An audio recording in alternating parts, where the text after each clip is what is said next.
Good afternoon, everybody. Chag Sukkot Sameach, Moadim Lesimcha, and welcome to the Israel Brief, brought to you by Lay of the Land. I'm Raylene Marks, your host, bringing you the top stories from Israel and the region every Monday to Thursday, right here, or if you prefer it on YouTube, check us out at the Israel Brief. And if you want to get your daily update, simply click on the big red subscribe button if you haven't already done that. Let's take a look at those top stories making headlines, and we begin with where Israel is currently holding with the COVID-19 crisis. Now, in the last 24 hours, the numbers of infections have started to slide down, and the Prime Minister is cautiously optimistic. However, ministers in the Knesset yesterday took a vote to extend the restrictions on protests and prayers, saying that if people do want to protest, they are only allowed to in capsules of 20, not more than 1,000 meters from their homes. But there has, of course, been some controversy, and this time it involves Sarah Netanyahu, the Prime Minister's wife. She apparently, on the eve of Sukkot, she apparently had a hairdresser come to her house to give her a haircut. Now, it's causing a bit of controversy because some are saying she ignored or she broke the lockdown rules, and others are saying, or Sarah Netanyahu herself is saying, she's a public figure and she was giving a public service announcement and she didn't think that she was breaking this lockdown law. But one thing remains, Sarah Netanyahu is always controversial and a hot topic of discussion.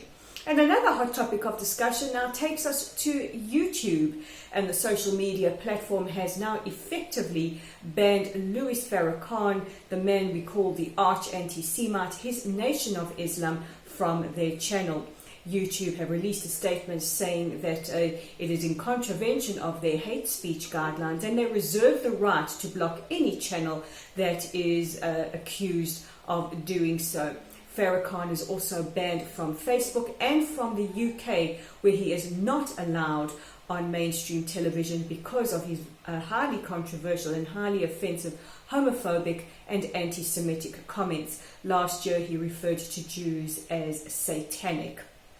Now, if you want to read more about social media platforms banning hate speech, I've written an article. It's up on our Facebook page, also up on our website, and it takes a look at Zoom, Facebook and YouTube, who are banning certain public figures for and also terrorists for hate speech. And our final story takes us back in time, and yesterday we marked 47 years since the Yom Kippur War.